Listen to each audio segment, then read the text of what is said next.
Good morning, Facebook friends. Helen Arcantu here, CEO of the YWCA of Northern New Jersey. So happy to have some time with you this morning on Wednesday. We are so excited to be able to chat with you today. I know that because if you follow YWTV, you know that we are a proud sponsor of the Teaneck International Film Festival for years now. We strongly believe in the work and their core and their mission, and it's very aligned with our work. And so anytime there's an opportunity for us to partner, we always jump. And recently, Jeremy Lentz, who is also a friend of the YW, reached out about a wonderful new partnership that the Teaneck International Film Festival has with the Indie Lens pop-up series. And we are joining them tonight to be a sponsor of the 9 to 5, A Story of a Movement. And tonight you can catch this film at 7 p.m. by registering on Eventbrite on the Teaneck International Film Festival website. We'll be putting links for that right here into the comments to make it easy for you to join. But, you know, who has not seen or sung the 9 to 5 song and film that is really iconic with Jane Fonda, Lily Tomlin, and Dolly Parton? And what people may not realize is when Dolly was singing that iconic song, 9 to 5, she was actually singing about a true story of a group of women secretaries in Boston in the early 70s that really wanted a better life. And their goals were very simple. They wanted better pay, they wanted advancement opportunities, and they wanted an end to sexual harassment. Doesn't that sound familiar? So, but we are excited to talk about the film with a very, very special guest. I'm so excited to have Sandy Klein with us. As you know, she's the podcast host of Conversations with Creative Women and the film's Talkback moderator for this evening. And we're going to talk about the realities that these women face and how things have changed or not for women today. But before we jump into talking about the film, I want to tell you a little bit about Sandy. She is a veteran radio newscaster and has been in the business for 30 years, 20 years as an anchor at 1010 Wins in New York City. In addition to hosting several public affairs programs, she was the co-host of Arts Alive from the Algonquin, a 52-week series broadcast Sunday afternoon from Manhattan famous Algonquin Hotel. Past guests of hers have included, oh my goodness, Kurt Vonnegut, Wendy Wasserstein, Colleen Dewhurst, Wynton Marsalis, Juice Pfeiffer. I was in Pfeiffer's People in high school, Sandy. Isaac Asimov, Edward Albee, and Anna Quinlan, and many, many more, by the way. It's such an impressive list. And as I said, she'll be hosting the film tonight, 9 to 5, with the Talkback with our own real treasure here in New Jersey, State Senate Majority Leader Loretta Weinberg, and Mary Junk, who is the 9 to 5 featured organizer in the film. So much to jump into, but I also want to share that Sandy is doing on her podcast, Creative Conversations. She's capturing the energy, fire, humor, and impact of the female creative experience, and she spotlights women in theater, film, television as performers, writers, directors, as musicians, composers, painters, chefs, and more. And it's such an important series, and I do encourage you all to connect to her podcast if you haven't. There's so many great stories there. Welcome, Sandy. Welcome. Hey, Helen, you want to do my PR? Well, you make it easy. No, it's really all about the women. It has been, the podcast has been a labor of love. It's just to meet them all. And a lot of them are names that may not be bold-faced, that you may not be familiar with, but boy, are movers and shakers in their own rights. And that's what's even been a bigger blessing, to introduce people to them who may not otherwise know who these women are.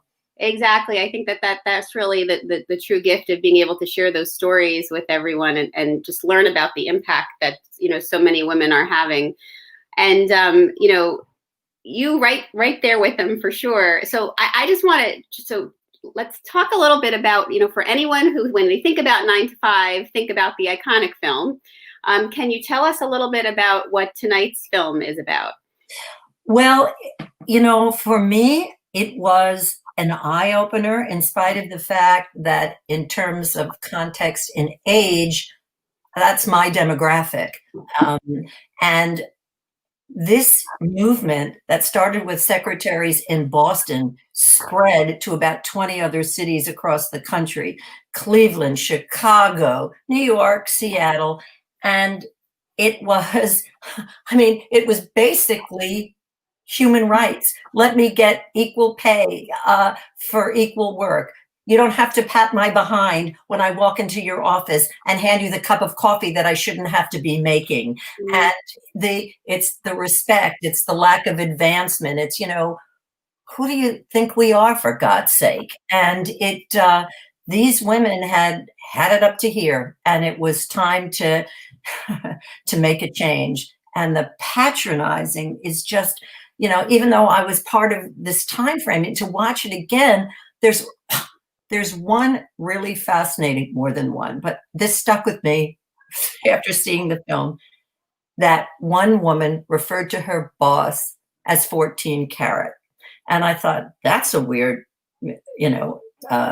title. What was so weird about it? Well, he was going on a diet, and every morning she had to peel him 14 carrots so that would be what he would be eating. Can you imagine that that's part of her job responsibility? You can't make this stuff up. And, I always think when we have films like this that document this experience, it's so important for the younger generations to hear these stories and to see where we've come from, and also be able to see whose shoulders we stand on. Oh, for sure. In terms of getting us to where we are today, for sure. So, Helen, in light of what's going on politically today, that was one of the first things that struck me about this movie, that because of these women, we are standing on their shoulders, and for which we are so grateful in spite of what is going on around us. But what they did just cannot be minimized. Absolutely. Absolutely. And, you think about at that time, how, and, with this particular, group of women, how in the 70s and 80s, their roles in the workforce were dictated by how fast they typed. Yeah. That was one of the measures of their, successes in their positions, for sure. Right. And I suppose how often they said yes. Well, sure, that's the other side of it, for sure. Yeah. Mm-hmm. Mm-hmm. So we know that this documentary is about showing a world where women are really trying to make change and create opportunities for themselves. Mm-hmm. And this, shows the time period, and kind of illustrates this for us through newspaper ads from the period of time, and listings for jobs and how they were separate for men and for women, and television clips in which men are shocked to learn that their secretaries were discontent with their jobs. And this was really their reality at that time. So when you think about kind of that era, how did that impact you in your career and in broadcasting? I thought about this a lot, because there was a part of me as I watched this film that thought, I didn't experience this.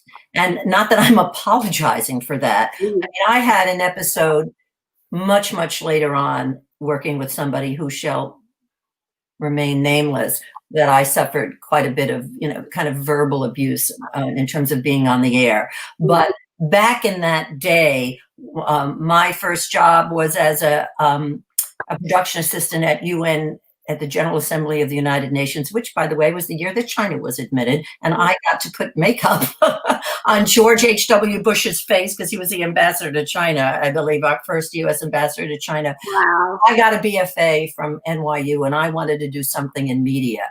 And I wasn't exactly sure what. I thought, oh, maybe I'll be an actress. Well, that never happened. But from that trajectory of different jobs that I had, not summer jobs, but professional paying jobs, I did not experience what these women experienced. Now, was I making less than the man in a similar position? I don't think so, because there was nobody, not that I did something so great, but I didn't have a male counterpart necessarily. And later on, when I got on the air, I had to join a union. So that was, in a sense, was an equalizer. So the film really gave me pause. Not that I didn't know that this didn't go on, and I certainly did. And I was active in feminist causes. I think also when I was in college, and I graduated in 71, but before graduation, there was the Vietnam War, there was Kent State, there were some other issues that took a front seat. So on several levels, again, not that I was naive, but I really didn't know that this movement spread to 20 cities, and these women are just goddesses. What they did, what they undertook, was just extraordinary.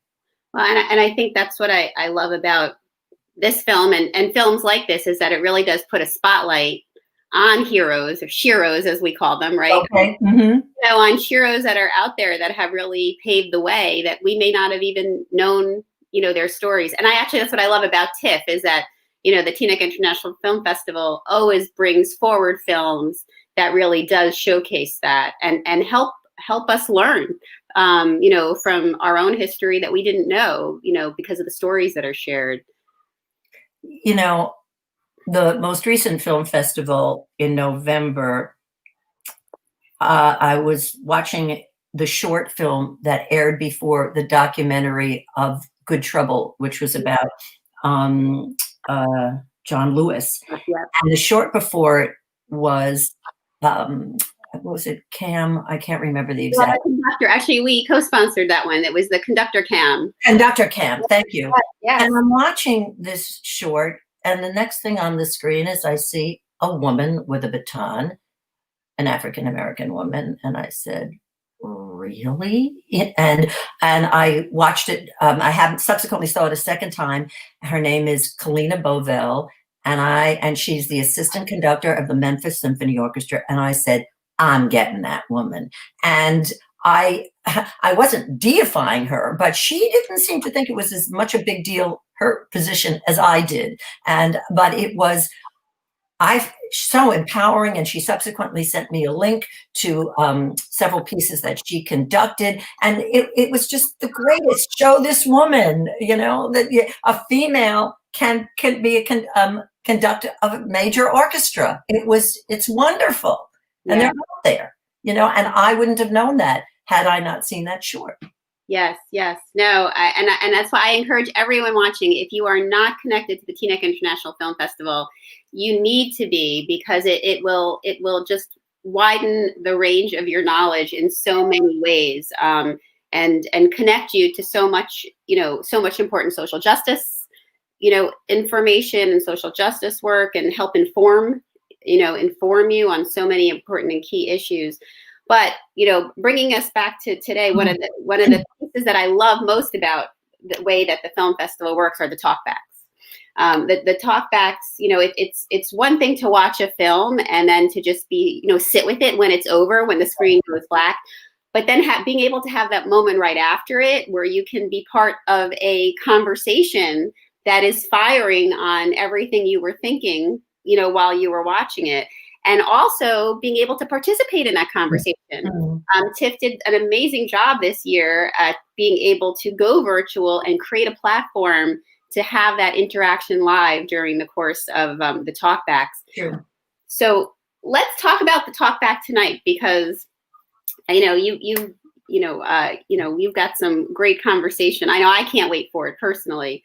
So you're hosting State Senate Majority Leader Loretta Weinberg, and you're also hosting the 9 to 5 organizer featured in the film from Cleveland, who helped organize a protest against unequal pay at National City Bank. Mary Jung, am I saying her name right, or is it? Yeah. Mm-hmm. Mary Jung.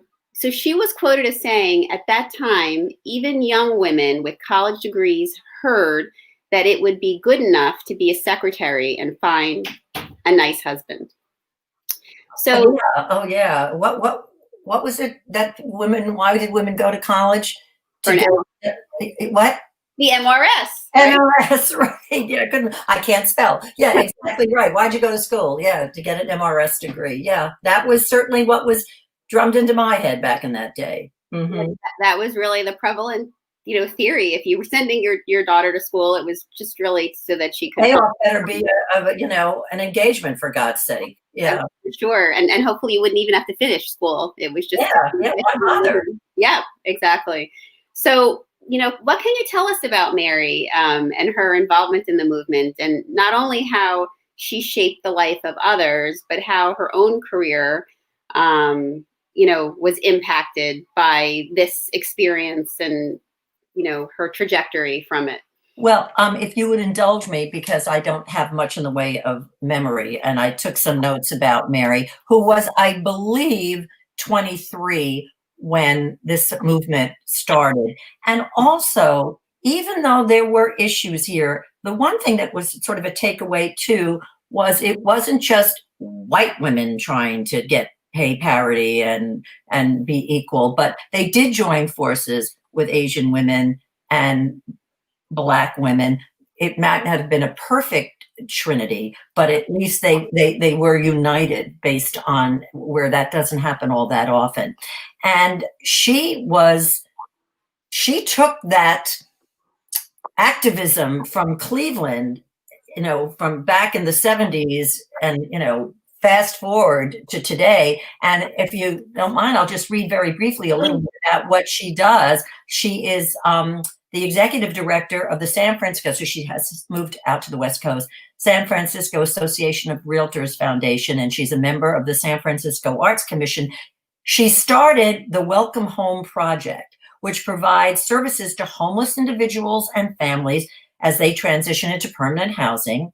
She's a voice for the Asian American community on local politics. She spent 4 years as chair of the San Francisco Democratic Party, 20 years on the Democratic County Central Committee, and she's on a whole host of boards. And so this was not 9 to 5 wasn't a one-time shot for Mary. This was clearly in her DNA. And not for nothing, during the course of the film, she references her mother's reaction to her participation.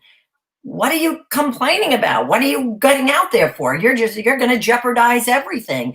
Stay in the background and don't make waves. And she was, speaking of waves, she was swept up in the tsunami of activism because it was all wrong back then. And until she was triggered, then it became a no-brainer. We've got to deal with this.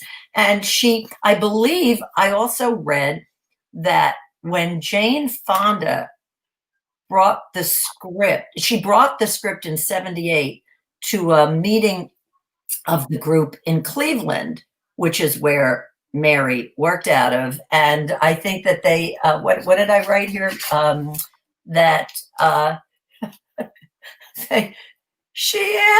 Jane Fonda asked, there were about 40 women in attendance, if any of them had ever thought about murdering their bosses. And everybody kind of, but the answer was yes. You hear these, the patronizing comments that you see in the film, whether they're bosses from Cleveland or Chicago or Boston, like, what do these women want? What is wrong with this kvetching and this complaining, and what's the problem? We treat you fine, and just so didn't get it. Yeah, well, the victimization that they all dealt with during that time is and to hear it detailed the way we're going to this evening, and yes, like you're saying, with no recourse is definitely leads one to such thoughts, I'm sure. I think what I love about activism in general, and you hear this over and over, and I love that this is her story as well, is that someone gets ignited, using your word, by a cause, and then it really changes the trajectory of their whole life because they've learned skills. They've realized that they have a power. They've realized that they have a voice, and they go on a whole different path because of this one issue that kind of started them on it. And I'm always, that's why at the YWCA of Northern New Jersey, we're so committed to helping women find their voices, because it really does pave the way for your future. Well, let me switch gears on you and ask the question. Mm-hmm. What have you noticed in terms of picking up on that over the course of your time there? Have things changed much? Are you still having to get out there and do this? I mean, is it a head scratcher? Like you still have to do this? Well, I think, and that's why, as we were putting together the notes for today's conversation, and going back to the beginning where, we were talking about, their goals of being better pay, more advancement opportunities, and end to sexual harassment. I mean, it was, less than, just about 2 years ago when the Me Too movement, of course, launched, right. Which was all those years coming. I mean, the reality of it is it wasn't new. It just rebirthed, unfortunately, because it never really dissipated. Yeah, it just changed. Yeah. It changed form, I guess, right? Because look, we may not be, these sheroes really have moved us from their experience, but it's morphed into a different experience. But the same issues, unfortunately, are still there, right? So. Mm-hmm. So it is challenging that we're all still doing the work, but I do think it's so important for the perspective in films like this to show us where we've come from, because I think sometimes when you're in it, you get, you get overwhelmed with the fact that are we making any headway? Sure. This helps give the perspective that we have made headway. Yeah. For what happened years ago, as well as what is happening today, precisely in terms of Me Too, the power of Me Too can so not be minimized. You're absolutely correct. Yeah. So the other piece that, of course, is so touched by, part of the reason I was so committed to, being a sponsor of this film, is we know that the racism during the 70s and 80s was fully present in the workforce. And again, here's like another issue, right, that we're still very present in our lives today. New again. Yep. What's old is you again. You said it earlier before we went on and we were chatting. Women like Atlanta's 9 to 5 organizer, Verna Barksdale, who is a Black woman, would pair up with women who were young and old, Black and white, at their meetings so that they could get to know each other. And the film acknowledges that even amongst women, this was not always welcome. Bringing. So as an organization at the YW, we are committed to being more inclusive and to, creating, having all women come together, and that, together we collectively help open doors for each other, and specifically help open doors for Black women, Indigenous women, people of color, women of color.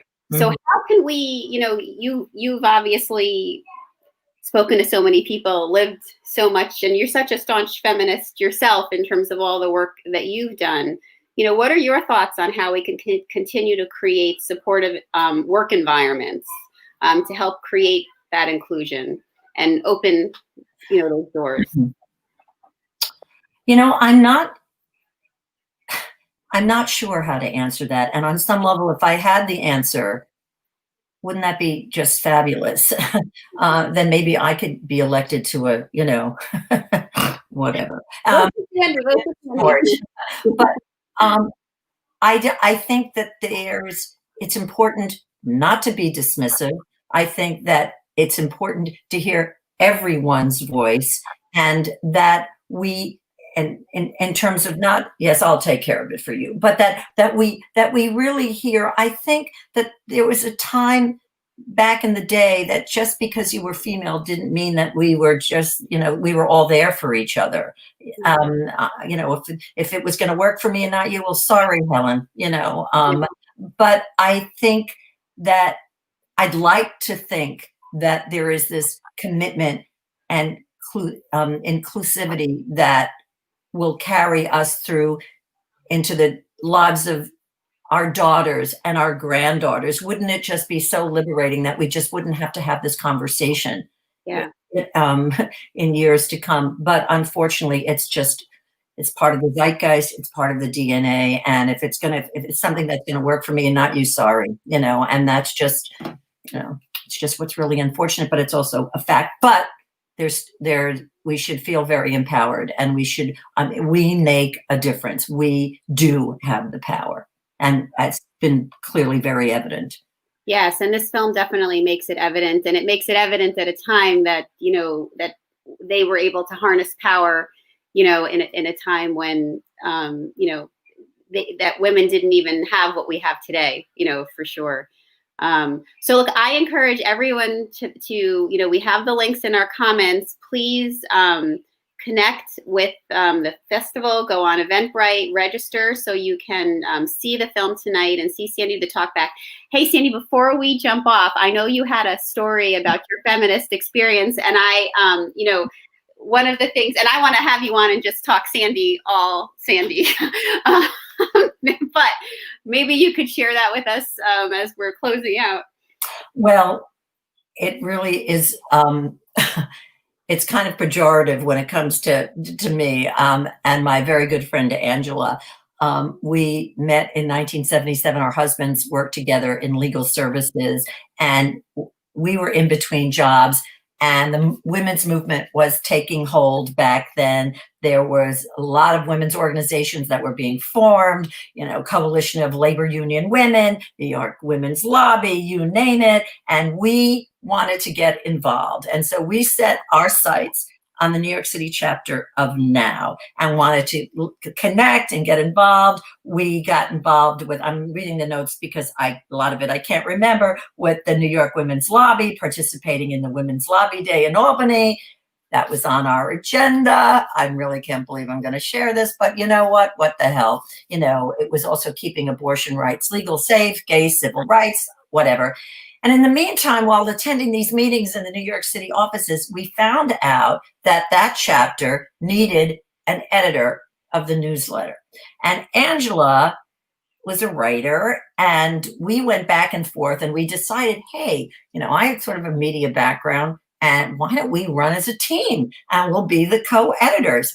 So the night of the elections, because it was for a whole slate of things, there was a ton of women just kind of pouring into the offices, and we went into a back room and waited, and then we were called to the microphone to make our pitch.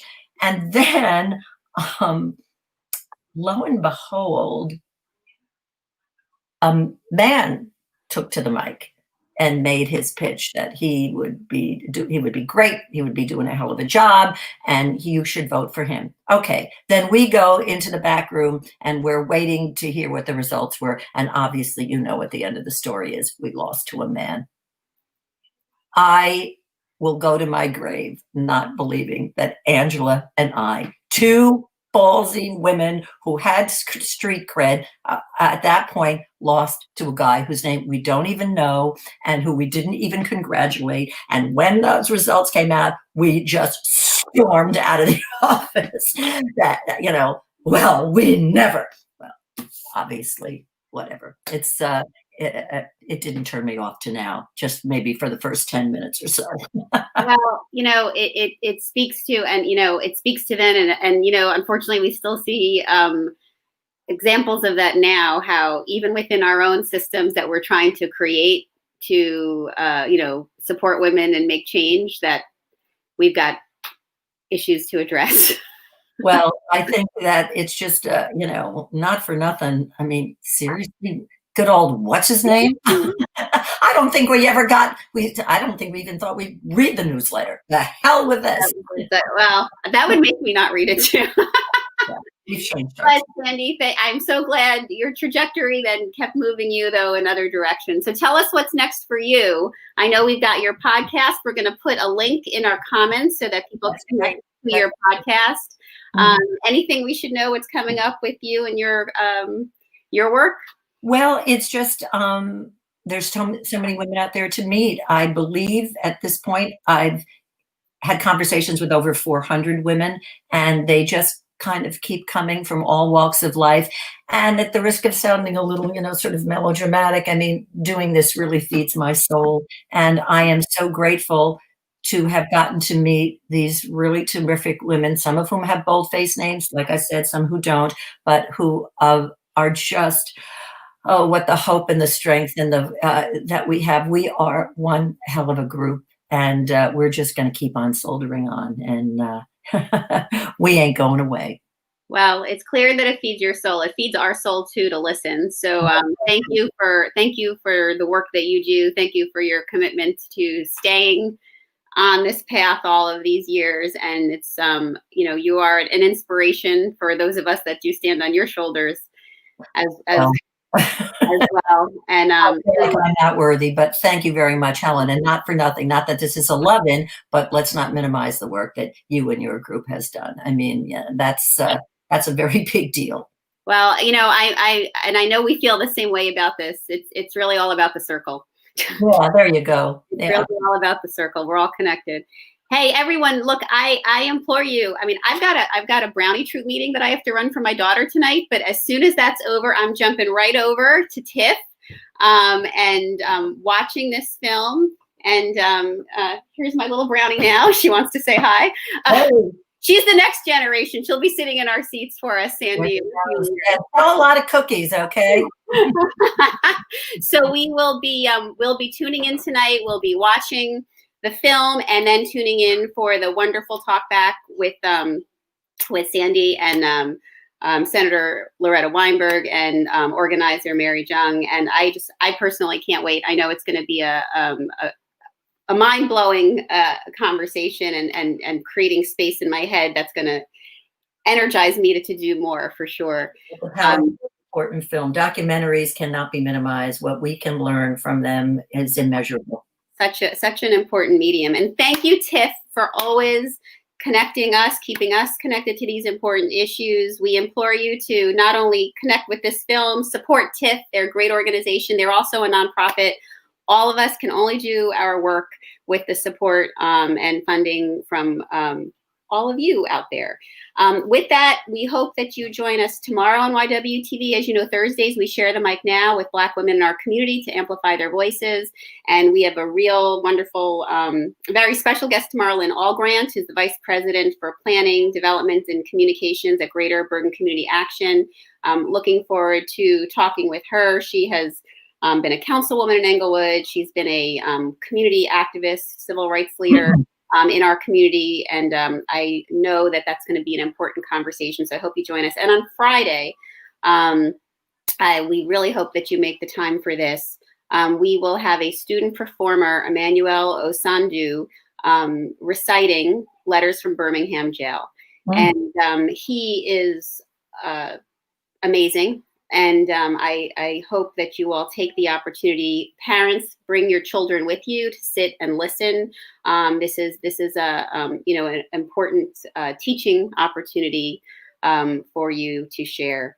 So mark your calendars for that. And next week on January 18th, as we know, it is Martin Luther King Jr.'s birthday, Dr. King's birthday, and there's so many important events happening in our community. At 10 a.m., the Reverend Dr. Martin Luther King Jr. Celebration Committee of Ridgewood and Glenrock will be celebrating his life and legacy. There is a Zoom link for a free event that you can join, and there's wonderful speakers and a wonderful event planned at 6 p.m. Please join the Martin Luther King Birthday Committee of Bergen County for a program of guest speakers and musical performances. And it's sponsored by a whole group of religious, fraternal, and civic organizations. And the YWC of Northern New Jersey is a proud sponsor and supporter of both of these groups. Shout out to Jessica from our team, who's actively involved with them. And on from 9 to 2 on the 18th, also, the New Jersey Martin Luther King Jr. Commemorative Commission Youth Conference is happening, which is a virtual event that children can sign on to, and it's free of charge. We will have links to all of these events in the comments so that you can connect with them, and we are sharing them also on our Facebook page and on our Instagram page so that you can connect with them. And we do hope that you make some space on Monday for sure. We hope you make some space always in your life, but definitely on Monday to participate in one of these important events. And again, use them as an opportunity to provide, some conversation with your friends, your family, about Dr. King and his vision. And we can really use bringing that into today's world for sure. Seniors, make sure you think you can go to our website and for free sign up to our senior fitness classes, chair yoga, Zumba, Fit and Fabulous. My 90-year-old mother does them. She's loving it. It's not only great for your body, it's great for your mind, especially in this time. It breaks your social isolation to have this weekly and daily opportunity to move. Again, free of charge. Just go to our website to register. And we hope that you all, if you haven't signed up for a 21-day Racial Equity and Social Justice Challenge, 21 days of a podcast, interview, on video, article, something to help you learn about race, power, and privilege. So lots for you to do. Thank you so much, Sandy, for joining us. I really enjoyed this time with you. Oh, thank you so much for asking me. For me. Yes, thank you so much. And I'll see you tonight. You won't see me, but I'll see you tonight. I'll be in the Talkbacks, and everyone, we hope we see you tonight too. And if for some reason there's someone in your life that you wish had seen this broadcast today, do not despair. You can share it with them and make sure that people get to join us this evening. And if they don't, they can always watch the film later, but we hope you join us tonight.